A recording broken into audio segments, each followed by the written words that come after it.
Hello and welcome to the arcade. You know, just a few weeks ago, I spent some time going through some absolutely atrocious games I got on Steam using the G2A.com random Steam key packs. There was a couple good games in there, but it got me thinking.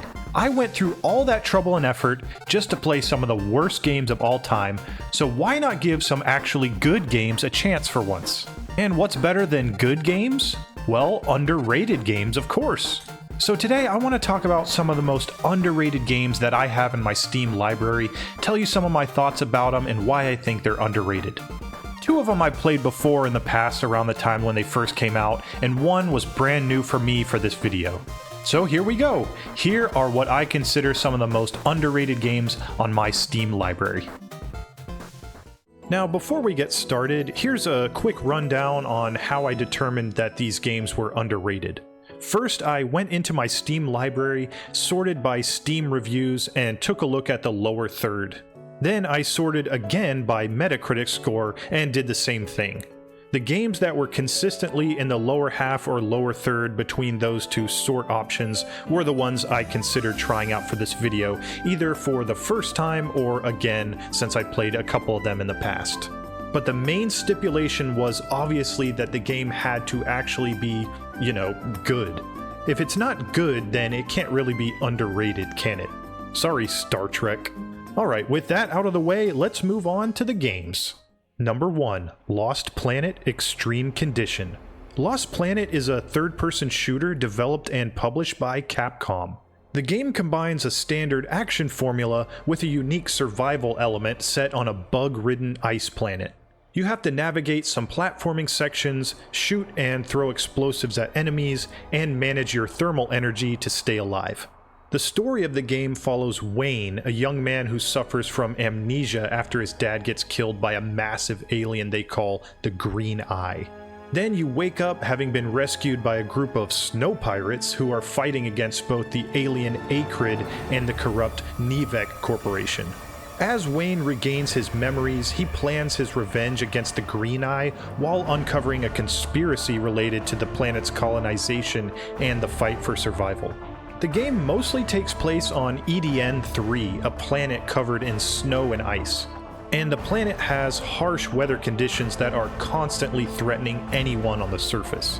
The environment is both a gorgeous setting and a significant gameplay element because you have to deal with freezing temperatures and collect thermal energy to stay warm and, not die.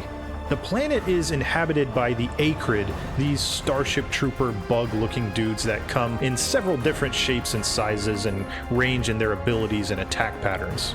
As far as the combat goes, there's the main automatic assault-type weapon, shotguns, grenades, and you can even pick up machine guns that are part of mechs. Oh yeah, you can pilot mechs in this game too. More on that later.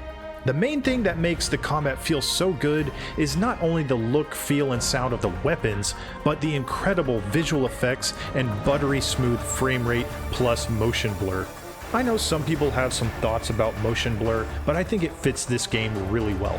Seriously, when this game first came out, my best friend and I played it and just could not believe how good the game looked while also being this smooth.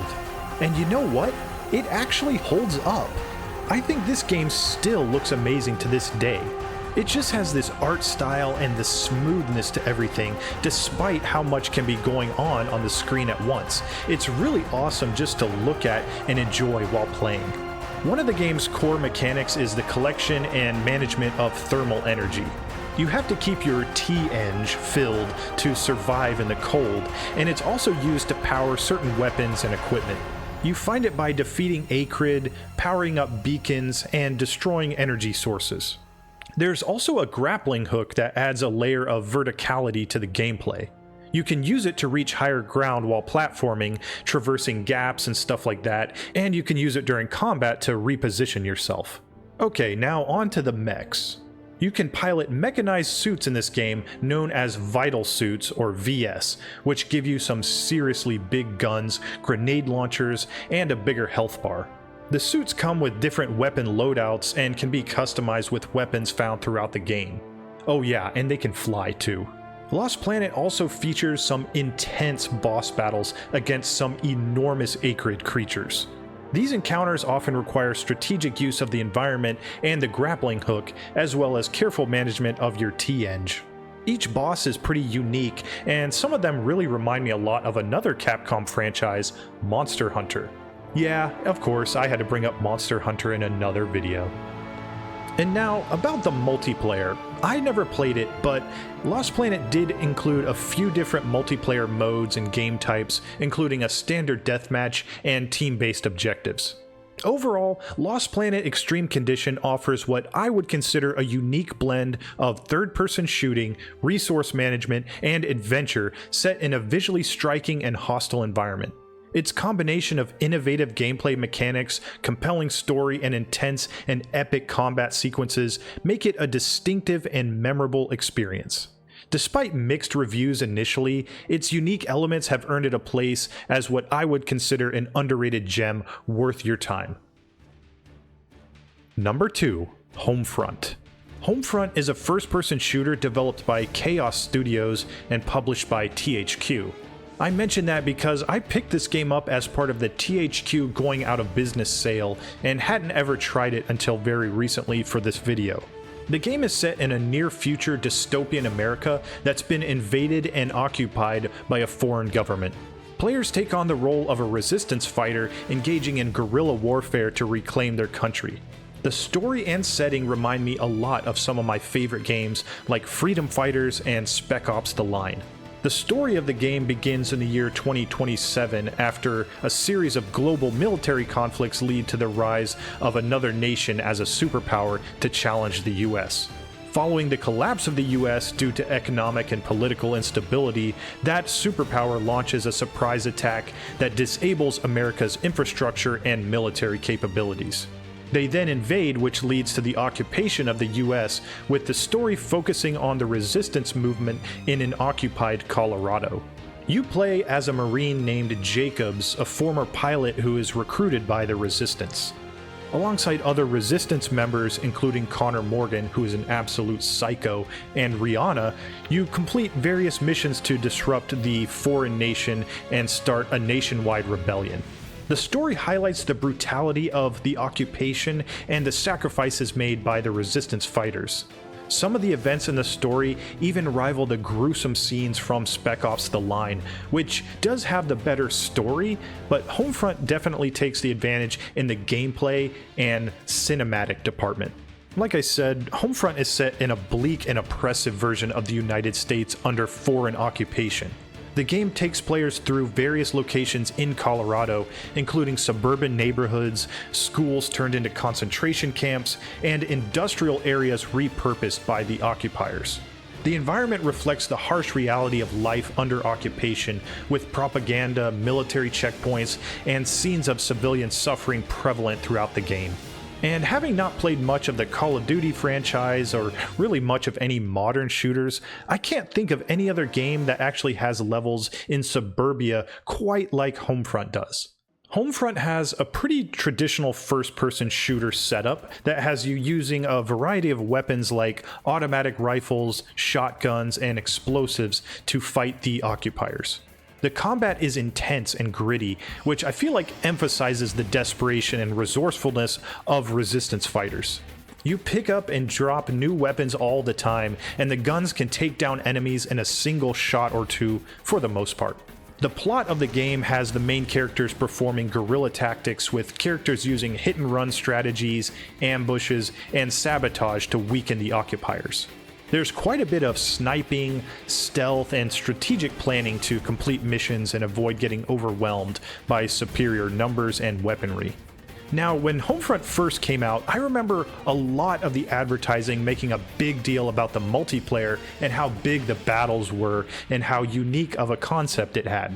I never got around to playing the multiplayer back when the game was in its heyday, and all I remember is seeing some reviews that were saying it wasn't as fun as it looked, but some user reviews saying that it was better than even the Call of Duty competition.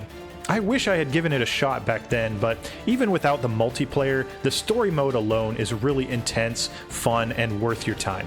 The single-player campaign is heavily story-driven, with missions designed to advance the narrative and develop the characters. The game's story is presented through in-game dialogue, some cutscenes, and some scripted events that creates an immersive and emotionally engaging experience, with just a touch of exploration sprinkled in there. And despite that praise I just gave the game, I feel like the story would have been better portrayed in a mini-series similar to something like The Terminal List on Amazon Prime. Homefront really feels like one of those outlier-type shooters, like a Killzone or Resistance Fall of Man. It's not your typical Call of Duty or whatever. It has a little bit more personality, sometimes in a bad way, but mostly in a good way. It has its own feel to it, and it really is fun and satisfying. If you can find this one on sale, I highly recommend it for a nice short single-player shooter with solid mechanics and a good story.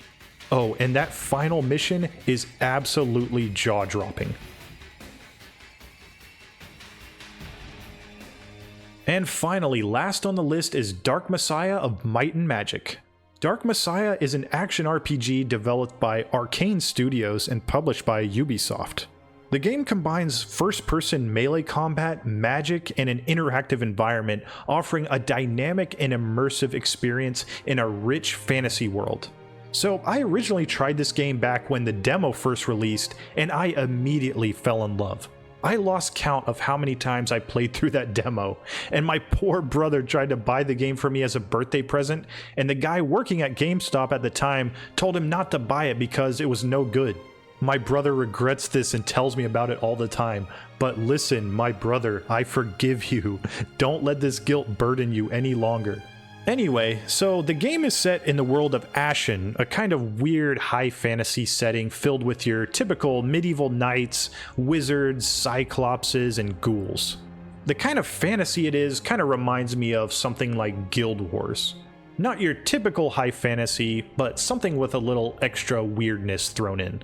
So you play as Sereth, an apprentice being trained by the wizard Fenrig.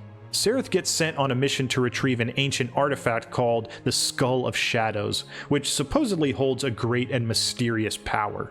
Spoiler warning, as you play through the story, you come to find out that you, Sereth, are the prophesied Dark Messiah, a being said to either save or doom the world depending on his choices.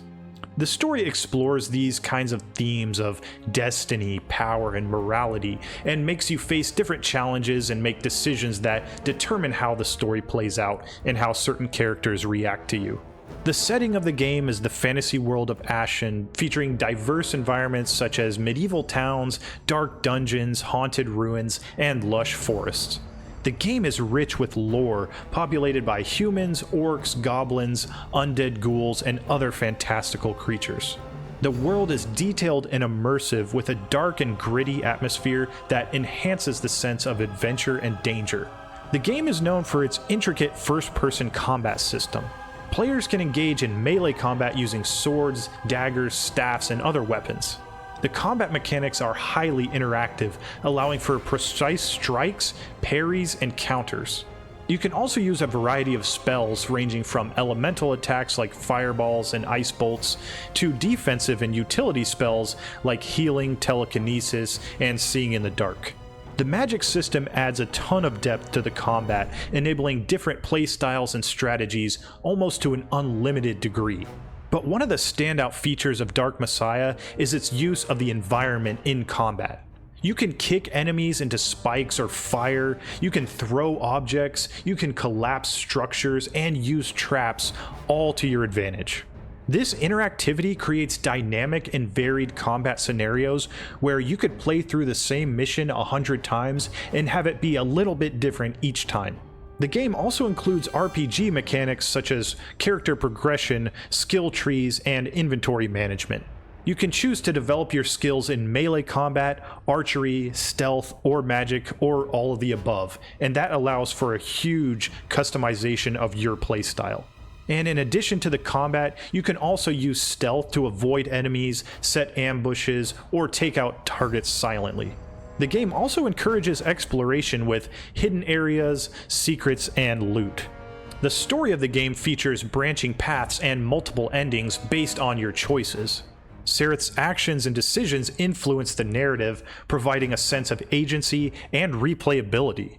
Dark Messiah of Might and Magic offers a unique blend of first-person melee combat, magic, and RPG elements set in a rich fantasy world.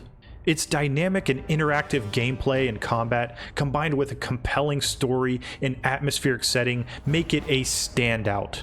Despite some technical issues and kind of a steep learning curve, Dark Messiah's innovative mechanics and engaging story have earned it a reputation as an underrated gem worth revisiting. And now just for a quick recap of the 3 games on why I think they're underrated. Lost Planet introduced innovative gameplay elements like the grappling hook and the thermal energy system, which added depth and strategy to the combat. However, when the game first came out, these mechanics were sometimes overlooked or underappreciated by players and critics at the time. The game received mixed reviews due to perceived flaws such as repetitive missions and sometimes a cumbersome control scheme. These minor issues overshadow the game's strong points, leading to it being overlooked by a lot of gamers. And Lost Planet offered a very distinctive visual style and an immersive icy environment that stood out from other games and still does. And despite all that, the game never really gained as much popularity as it deserved, probably due to its unconventional setting and gameplay mechanics. Homefront's storyline, set in a dystopian future where a foreign government invades the US, provided a gripping and emotional narrative. And the game's focus on guerrilla tactics and the resistant movement was unique, but didn't really resonate with a wider audience. The game got criticized a lot for its super short single-player campaign and a lot of technical issues when it first launched. All these factors probably contributed to it receiving a lukewarm reception and overshadowing its engaging storyline and innovative multiplayer modes. Despite all the flaws that it has, Homefront had a lot of potential with its premise and really intense gameplay. It didn't gain enough traction due to those shortcomings when it first launched, making it now an underrated gem in the first-person shooter genre if that's your thing and if you're into single-player stories. And last, Dark Messiah of Might and Magic. Dark Messiah featured a highly interactive combat system that allowed players to combine melee, magic, and environmental interactions during combat. This complex and engaging combat was way ahead of its time and never got the recognition it deserved. The game had deep RPG elements with player choices in combat styles and character development. However, its appeal was somewhat niche and attracted a smaller but dedicated fan base rather than widespread acclaim. Critics pointed out a lot of technical issues and a steep learning curve when the game first launched, which deterred a lot of players in my opinion.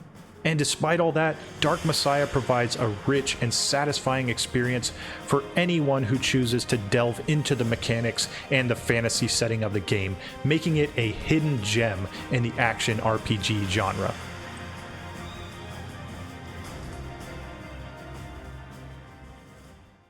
And that's it. Those are the most underrated games that I have in my Steam library. What did you think of my picks? Have you played any of those games before, or were they brand new to you? Let me know what are the most underrated games that you have in your Steam library, and I'll see you in the next one. Thanks so much for watching.